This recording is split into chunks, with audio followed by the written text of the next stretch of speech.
Hello, my name is Dr. Christina Parks. I received my PhD in cellular and molecular biology right here in the state of Michigan from University of Michigan Medical School. And so I'm very well versed in the science of both these mRNA gene therapy vaccines, this kind of technology, as well as what a vaccine is designed to do in the body, what it can do, what it can't do, and the fact that this is extremely complex science that has been oversimplified in the media to basically take away our freedom of choice. What I want to address today in this limited time is the fact that vaccine requirements and mandates are based on the faulty assumption that the vaccines in question prevent transmission of the pathogen, right? Does the vaccine for DTaP prevent transmission? No. Does the vaccine for flu prevent transmission? No. Do the vaccines for COVID prevent transmission? No. In fact, they were never designed to do that.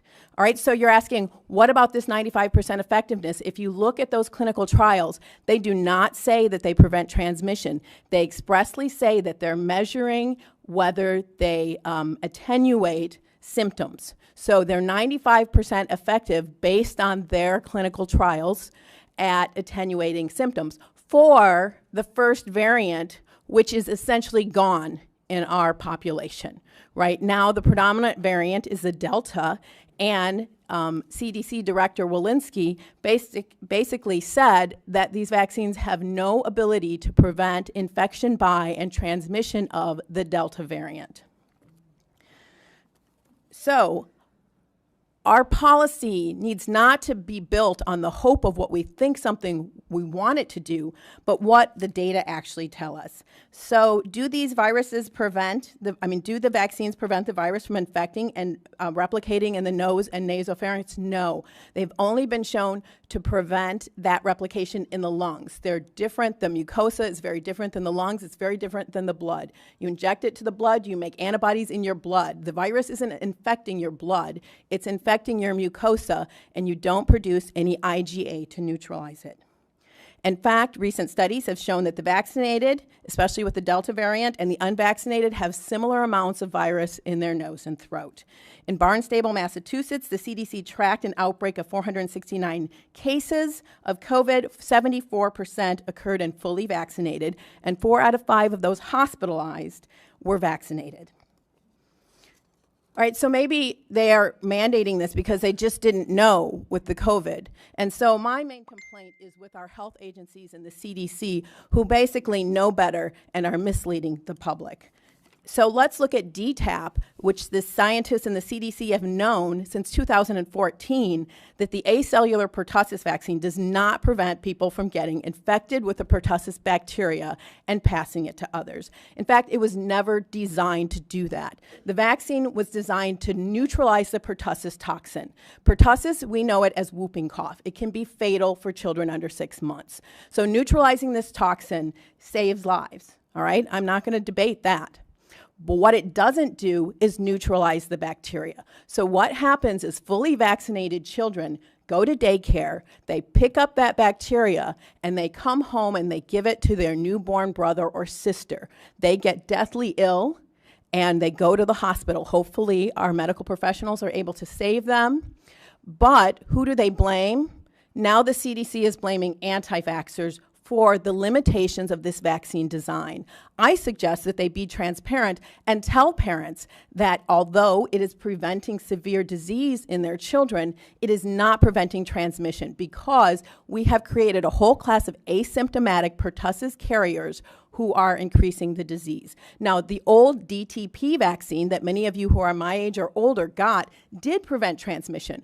When we switched to the safer acellular version, they knew that it was never designed to prevent transmission. It was safer, it had less adverse events, but pertussis cases have gone through the roof. There's a resurgence in pertussis because of the design of the vaccine, and the vaccinologists know this. They're trying to address it, and so we cannot mandate that something that does not prevent transmission.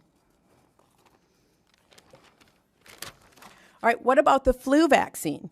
Well, they have shown that basically there's no difference, there's no statistical difference if you're vaccinated or unvaccinated, whether you get the flu or not. But it's even worse because although that first year it is somewhat effective, it's about 65% effective at preventing symptoms in you, after that, it actually has negative efficacy. And I want to address this because it's very important. Vaccines are made to a specific variant, and when that variant mutates, the vaccine no longer recognizes it. And so it's like you're seeing a completely new virus. And because that's so, you actually get more severe symptoms when you're vaccinated against one variant, and then it mutates, and then your body sees the other variant. So there's the potential, and the science shows that, in fact, with the flu, if you get vaccinated in multiple years, you are more likely to get severe disease, you are more likely to have more viral replication, and you are more likely to be hospitalized, both in adults and in children. We are seeing the same thing in COVID with the Delta variant. And so we are mandating that people get a vaccine that could actually make them more sick when they're exposed to the virus. In fact, this week, a paper came out, and what it showed is that with this Delta variant, when you're vaccinated, your body makes antibodies that are supposed to neutralize the virus. But they were supposed to neutralize the old variant. When they see this new variant, what they're doing is the antibodies are taking the virus and helping it infect the cells. All right, that science was just published this week. We need to be looking at the science, and we need our policy to reflect the science, and we also need it to reflect our rights. Okay. And so, as a PhD who knows the science, I'm in the category of the most vaccine hesitant group. Yes, PhDs are the most vaccine hesitant, followed by people who have less than a high school degree because they know what they don't know and they don't trust their government. And many people, the other group that is very vaccine hesitant are African Americans. 70% of African Americans have not taken this vaccine. Why? Because they don't trust their government. Do they have reason not to trust their government? Well, between the years of 1930 and 1970, the CDC conducted the Tuskegee experiment, where they took untreated males with syphilis and they refused to treat them. Even after antibiotics became available, they still did not treat them, and they did not tell them that they had syphilis. They told those people that they were there to secure their health, and they did not secure their health. They abused them. You say, well, that was in the past, although I don't think 1970 was that long ago.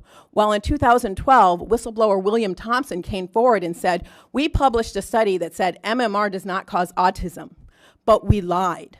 In fact, we shredded data that showed that when black boys are vaccinated on time, they have increased rates of autism diagnosis, and we shredded it and we left it out of the paper. As an African American and a PhD, I want to ask each of you, are we going to exclude 70% of African American people from the workforce and from education? Right, my ancestors did not work this hard. I come from a family that worked very hard, and I'm very aware that my privileges are dependent on the work of my grandmother and my great-grandmother, and I have great respect for these people that put me where I am. And yet you're telling me that my son will not be able to be educated if, based on the history of African Americans in this country, that he doesn't want to be vaccinated? All right, so I will leave you with that question. Who are we going to exclude from the workforce? Are we going to continue with discrimination and segregation in the United States of America? Thank you.